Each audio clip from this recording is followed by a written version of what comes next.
নমস্কার, আমি সুধন বোস। আপনারা দেখছেন WBN ইন্ডিয়া। সন্দেশখালী সেই শাহজাহান 5ই জানুয়ারি ইডি তল্লাশি, সেখানে কি দেখেছিলাম যে ওইখানে ইডি আক্রান্ত হয়েছিল বেশ কিছু দুষ্কৃতীদের দ্বারা। এটাই জানা গেছে সমস্তই ছিল শেখ শাহজাহানের অনুগামী। সেই সময় যে আক্রান্ত হয়েছিলেন সেই কেস, সেই জায়গা থেকে যে কি দেখা গেছিল, তাদের অভিযোগ কি ছিল, পরবর্তীকালে আমরা দেখেছিলাম যে ওখানকার এলাকাবাসীরাও এর বিরুদ্ধে আন্দোলনে গর্জে ওঠে। তারা তখন কি বলছিল যে এই শেখ শাহজাহানের দৌরাত্মে পুলিশও কোনো কথা বলতো না, পুলিশও কোনো কেস নিত না। এমনকি তারা যে অভিযোগ দিনের পর দিন জানাতেন, নারী নির্যাতন থেকে জমি দখল, কোনো কথাই তারা শুনতেন না। তারা খালি বলতেন শেখ শাহজাহান যা করবে তাই হবে, আপনারা সেইখানেই যান। পুলিশের এই নিষ্ক্রিয়তা তখন কিন্তু লোকের সামনে এসছিল, আবার সামনে এসছিল। এবার দেখুন, সেই সন্দেশখালীর শীতলিয়াতে একটা পুলিশ ক্যাম্পে কি হলো, পুলিশ ক্যাম্পে দুষ্কৃতীরা ঢুকে পড়লো। দুষ্কৃতীরা ঢুকে তারা পুলিশকেই মারধর করছে। কারণ ওই ঘটনা ঘটেছিল 5ই জানুয়ারি, আর এখন বর্তমান চলছে এপ্রিল মাস। দিন পরে সেই দুষ্কৃতীরা ঢুকলো পুলিশ ক্যাম্পে। কারণটা কি? যে তারা তো এতদিন অত্যাচার করছিল জনসাধারণের ওপরে, তারা কেন পুলিশের ওপর অত্যাচারটা করছে? কারণ এই মুহূর্তে কি পুলিশ তাদের কথা শুনছে না, তাই তারা ওই পুলিশ ক্যাম্পে পুলিশ পিটিয়ে শায়েস্তা করে তাদের কথা মতন চালাতে চাইছে। এইটা কিছুটা আপনাদের প্রতিবেদন থেকে পড়ে শোনাচ্ছি। দেখুন, সোমবার রাতে আবারও উত্তপ্ত হয়ে ওঠে সন্দেশখালী। স্থানীয় সূত্রে খবর, সোমবার রাত 11টার পরে শীতলিয়া পুলিশ ফাঁড়িতে ঢুকে পড়ে জনা কয়েক দুষ্কৃতী। পুলিশ কর্মীদের মারধর করে তারা। কনস্টেবল সন্দীপকে লাঠি রড দিয়ে বেধড়ক মারধর করা হয়। গুরুতর আহত অবস্থায় ওই সন্দীপকে প্রথমে সন্দেশখালীর খুলনা হাসপাতালে নিয়ে যাওয়া হয়, কিন্তু সেখানে তার অবস্থার অবনতি ঘটে। তারপরে তড়িঘড়ি তাকে কলকাতার একটা বেসরকারি হাসপাতালে নিয়ে যাওয়া হয়, স্থানান্তরিত করা হয়। এই ঘটনায় জড়িত সন্দেহে 3 জনকে আটক করেছে পুলিশ। সন্দেশখালীর একটি আর্ট সেন্টারে রয়েছে শীতলিয়ার পুলিশ ফাঁড়ি। আচমকা সেই ফাঁড়িতে হামলার ঘটনায় হতবাক এলাকার বাসিন্দারাও। কারণ সন্দেশখালী যখন নাকি উত্তপ্ত ছিল, সেই সময়ও দেখা গেছে এই শীতলিয়া গ্রাম ছিল ঠান্ডা। ইদানিংকালে কোনো গোলমালের কথা সেখানে শোনা যায়নি। তাহলে এমন কি ঘটলো যেখানে এই ঘটনা ঘটছে? পুলিশ ফাঁড়িতে দুষ্কৃতীরা ঢুকে সেখানে তাদের ওপরে অত্যাচার করছে, পুলিশকে রড দিয়ে মারছে। এই সাহস, এই সাংঘাতিক ঘটনা কিভাবে ঘটছে? পুরো বিষয়টি খতিয়ে দেখতে ইতিমধ্যেই তদন্ত চালাচ্ছে পুলিশ। কিন্তু দেখা গেল, খোঁজ খবর যখন পুলিশ নিল, দেখা যাচ্ছে এরা সবই শাসক দলের নেতা। তবে কি ব্যাপারটা সামনে আসছে, এটা তো অন্য কেউ না, শাসক দলের নেতারাই এই পুলিশের ওপর হামলা চালাচ্ছে। এই যে সাহস কোথা থেকে পেলেন, সেই সাহসটা কোত্থেকে আসতে পারে, সেই ব্যাপারে এই 3 মাস আগে যে বিধানসভায় দাঁড়িয়ে মমতা বন্দ্যোপাধ্যায় তাদের নেত্রী যে বক্তব্যটা রেখেছিলেন, সেটা আগে শুনুন, তাহলেই বুঝতে পারবেন কোথা থেকে এই সাহসটা তারা পেয়েছেন। জীবনে আমি কোনো অন্যায়কে কোনোদিন প্রশ্রয় দিইনি, এবং আমি ইনিশিয়েটিভ নিয়ে স্টেট কমিশন পাঠিয়েছি, আমাদের অ্যাডমিনিস্ট্রেশন পাঠিয়েছি, 17 জনকে অ্যারেস্ট করা হয়েছে। এবং আপনারা দেখেছেন যারা মুখে মাস্ক পরে পরে ছবি তুলছে, ধরাও পড়েছে বিজেপির কর্মী, কিভাবে তারা বাইরে থেকে নিয়ে এসে একটা এলাকাকে অশান্ত করার চেষ্টা করেছে।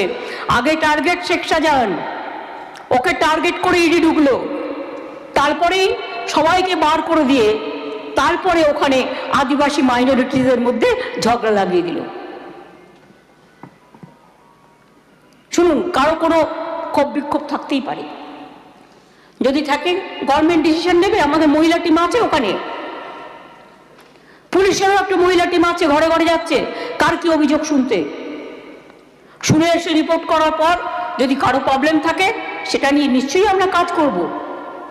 শুনলেন মমতা বন্দ্যোপাধ্যায় সেদিনকে কি কথা বলেছিলেন। তার কথা থেকে তো পরিষ্কার এটাই বোঝা যাচ্ছিল যে তিনি শাহজাহানের পাশেই আছেন। তাহলে শাহজাহানের পাশে যদি সেদিনকে থেকে থাকেন, তাহলে আজকে শাহজাহানের সাকরেদদের পাশেও তিনিই আছেন।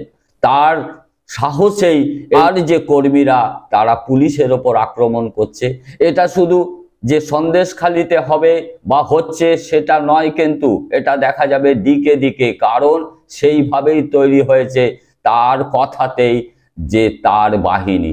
মুখ্যমন্ত্রী দায়িত্ব জ্ঞানহীনভাবে এই বক্তব্য রেখেছিলেন। তারই ফল হিসেবে আজকে দেখতে পাচ্ছি যে সেখানে এবং আরো অনেক জায়গায় পুলিশকে মারবার জন্য তাদের দলের নেতারাই এগিয়ে এসছে।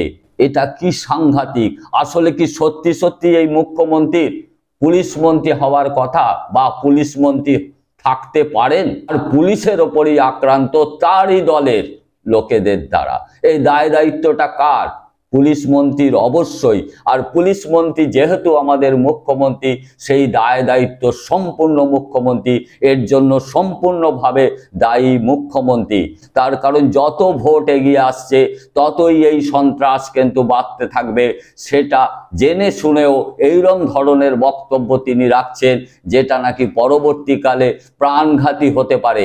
পুলিশ কর্মীকে যেই আধিকারিককে মেরেছেন, তার মাথায় রড মেরেছেন, তারও অবস্থা ভালো নয় বলেই বেসরকারি হাসপাতালে এনেছে।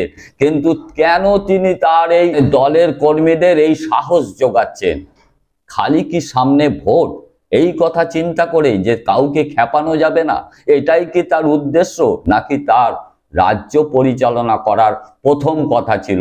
সুষ্ঠুভাবে রাজ্য পরিচালনা করাই তার দায়িত্ব, শাসন ব্যবস্থা ঠিক রাখাই তার দায়িত্ব।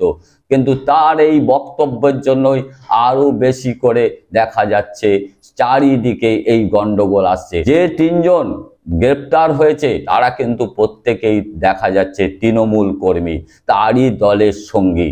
তাহলে কি ব্যবস্থা নেবেন আজকে মুখ্যমন্ত্রী? কি ব্যবস্থা নেবেন? কিভাবে এটা রোধ করবেন? যদি কেউ বলে যে সারা রাজ্যের শাসন ব্যবস্থা ভেঙে পড়েছে, পুলিশি ব্যবস্থা ভেঙে পড়েছে, সেটা কি খুব একটা অন্যায়? দেখতে পাচ্ছি সাধারণ মানুষ হিসেবে যে একের পর এক নানান জায়গায় এই ঘটনাই ঘটছে, অথচ সেই ক্ষেত্রে পরিকল্পিতভাবেই চুপ থাকছে। যখন তৃণমূল কর্মীরা এখানে ধরা পড়েছে, কই দেখতে পাচ্ছি না তো যে তিনি বাইট দিচ্ছেন যে তাদেরকে একদম এই করো সেই করো, তাদের অন্যায়। কিন্তু খালি বলবেন যদি অন্যায় করে থাকে আইনের পথে চলবে, এটাও কিন্তু কোনো পদ্ধতি নয়। এটাকে এত ছোটভাবে বলবার চেষ্টা করবেন যে যেটা নাকি কিছুই হয়নি, কিন্তু ব্যাপারটা তো সেখানে নয়। হাতের বাইরে আমরা এইটুকুনো বুঝতে পারছি দূর থেকে যে শাসন ব্যবস্থা এই মুহূর্তে তৃণমূল মুখ্যমন্ত্রী, আমাদের মুখ্যমন্ত্রী তার হাতের বাইরে চলে গেছে। তবে কি তিনি এই শাসন ব্যবস্থায় থাকার মতন আর আছেন, যোগ্য আছেন? কারণ তার যোগ্যতা নিয়ে প্রশ্ন উঠছে, আজকে অবশ্যই প্রশ্ন উঠছে। কারণ তিনি কোথাও সমস্যার সমাধান করতে পারছেন না, বরঞ্চ তার বক্তব্যে অনেক জায়গায় এই সমস্যা বেড়েই চলেছে। নয়তো হয়তো শীতলিয়া কাণ্ড আর দেখতে হতো না, যে পুলিশ মার খাচ্ছে। এইবার পুলিশ কেন মার খাচ্ছে? পুলিশ হয়তো এই মুহূর্তে সেই দলের কথা, মানে দলের লোকেদের কথা শোনেনি। কারণ জানেন যে এই মুহূর্তে শাসন ব্যবস্থা, পুলিশের সমস্ত কিছু ইলেকশন কমিশনের আন্ডারে। সেই ক্ষেত্রে পুলিশ ভয় পাবে, তার চাকরি নিয়ে ব্যাপার আছে, তারা হয়তো তাদের কথা শোনেনি, তাই আজকে পুলিশ মার খেয়েছে। এইটা তো পুলিশের কিছু করার নেই। আমরা তো দেখতে পাচ্ছি যে সব পুলিশ খারাপ, একথা হতে পারে না। অনেক পুলিশই ভালো আছে, বাধ্য হচ্ছে। কেন এই দলদাসের তৈরি করা হলো? এই দলদাসের কথা তো আগে আপনি বলতেন। মুখ্যমন্ত্রীকেই উদ্দেশ্য করে বলছি যে বামফ্রন্টের আমলে তারা সব দলদাস হয়ে গেছে পুলিশ। সেটা ঠিক আছে, সেটা বলতেন, হয়তো হয়েছিল, কিছুটা নিশ্চয়ই হয়েছিল। আপনার সময়ে সবচেয়ে বেশি দলদাস, সেটা আমাদের কাউকে দেখে বলে দিতে হবে না। আমরা চাক্ষুষ দেখতে পাচ্ছি নানান জায়গার ঘটনা থেকে আমাদের অভিজ্ঞতা এটাই আসছে, এই মুহূর্তে পুলিশের আর কোনো কাজ নেই তৃণমূল দলটাকে সামলানো ছাড়া, তাদের নেতাদের ছাড়া সামলানো ছাড়া আর কোনো তারা কাজ করবে না। পুলিশ তো জনসাধারণের স্বার্থে, কিন্তু এটা দেখা যাচ্ছে দলের স্বার্থে পুলিশকে জোর করেই ব্যবহার করানোর চেষ্টা চলছে, সেটা স্বয়ং করছেন মুখ্যমন্ত্রী মমতা বন্দ্যোপাধ্যায়। ঘটনার সম্পূর্ণ নিন্দা করে এবং যাতে আর না বাড়ে সেই দিকে তাকিয়ে বক্তব্য শেষ করছি। এ ব্যাপারে আপনারা আপনাদের মন্তব্য অবশ্যই জানাবেন। দেখা হবে আগামী প্রতিবেদনে। নমস্কার।